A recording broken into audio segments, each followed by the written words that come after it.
Hello SS ব্লগের কালিম্পং ট্যুরের part 2তে সবাইকে স্বাগত। তো হোমস্টেতে লাঞ্চ করে আমরা বেরিয়ে পড়েছিলাম ডেলো পার্কে। পার্কের ভিতরটা দেখতেই পাচ্ছ, কি অসাধারণ। মনে হচ্ছে যেন প্রকৃতি তার সৌন্দর্য এখানে উজাড় করে দিয়েছে। বিভিন্ন রকম ফুলের এত সুন্দর কালার, এত সুন্দর ভ্যারাইটি, তো সেটা না দেখলে বোঝাই যায় না, আর না গেলে কখনো জানতেই পারতাম না এখানের ভিউটা এতটাই সুন্দর। তো আজ আর কোথাও ঘোরাঘুরি না করে ফিরে গিয়েছিলাম হোমস্টেতে। রাতে মোমো ছিল আর ডিনার করে শুয়ে পড়েছিলাম। সকালে এখানে সবাই ওয়েট করছে কিসের জন্য বলো তো? আবার কি, চায়ের জন্য। এমন একটা পরিবেশে বসে চা খাওয়ার মজাটাই আলাদা। চারিদিকে পাহাড়, আর তারই মাঝে ছিল আমাদের হোমস্টেটা। চা খেয়ে স্নান করে ব্রেকফাস্ট করতে বসে গেলাম সবাই। যে যার পছন্দ মতো অর্ডার করলো, আর সঙ্গে চা ছিল কমপ্লিমেন্টারি। ইনি হলেন রীতা দিদি, হোমস্টের মালকিন।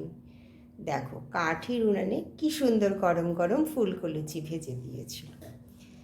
তো ব্রেকফাস্ট করে বেরিয়ে পড়লাম। কোথায় যাচ্ছি? রিসর্ট। তো যেতে যেতে দেখতেই পাচ্ছ দুই সাইডে রাস্তার ভিউটা কি কষ্টটা সেটা মনে যেন। আর এত সুন্দর সুন্দর জায়গায় ফটোশ্যুট না হলে হয়? তো আমরা গিয়েছিলাম রিসর্ট, ট্রি হাউস, বিদ্যাং, হ্যাঙ্গিং ব্রিজ, আর তার নিচে ছিল ঝর্ণার জল। তো সমস্ত কিছু মিলিয়ে অসাধারণ ছিল।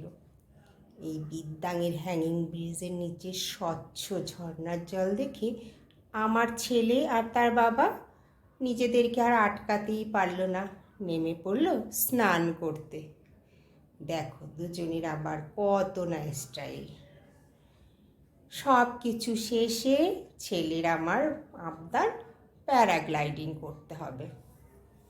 তো চললাম আবার ডেলো পাহাড়ে, সেখানেই প্যারাগ্লাইডিং হয় কি না। তো খুবই সেফ, কিন্তু দেখে ভয় ভয় হলেও সঙ্গে কিন্তু পাইলট থাকে। আর পুরো ব্যাপারটা তো আমরা দেখলাম, তাই তোমাদেরকেও তুলে ধরলাম। যদি কেউ প্যারাগ্লাইডিং করতে চাও নির্ভয়ে করতে পারো। উপর থেকে ভিউটা অসাধারণ দেখতে। এই যে হাতে একটা স্টিকের মতো দেখতে পাচ্ছ, এটার সঙ্গেই রয়েছে ক্যামেরা। তো সমস্ত কিছু রেকর্ডিং হয়েছিল, আর সেটা দেখেই আমি তোমাদেরকে বলছি। তো প্যারাগ্লাইডিং শেষে আমরা ফিরে গিয়েছিলাম হোমস্টেতে। তো সেখানে আমাদের জন্য অপেক্ষা করছিল ভীষণ ভালো একটা সারপ্রাইজ। আজ আমাদের জন্য তৈরি হচ্ছিল বারবিকিউ। ঠান্ডা ঠান্ডা ওয়েদারে গরম গরম বারবিকিউ তৈরি হচ্ছিল, আর সঙ্গে চলছিল নাচ গান, বিভিন্ন ধরনের এন্টারটেনমেন্ট। দাদা আর ইনি হলেন মিসেস কাঞ্জিলাল। ইনি হলেন ফুল প্রেমী। ফুল দেখে ইনি পাগলই হয়ে যাচ্ছেন, কোনটা ছেড়ে কোনটা দেখবেন সেই দিকেই তার মনোযোগ। বাহ বাহ, দারুন দারুন।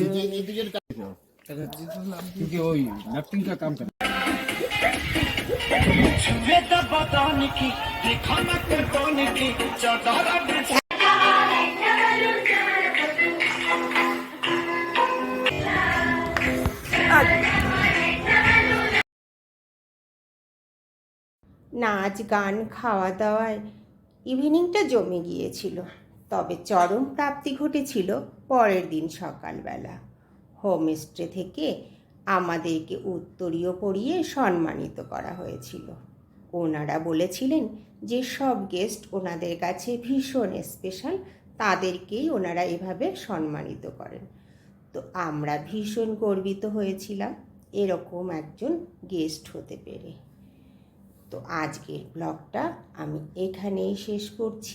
এখান থেকে আমাদের যাত্রা শুরু হবে দার্জিলিংয়ের উদ্দেশ্যে।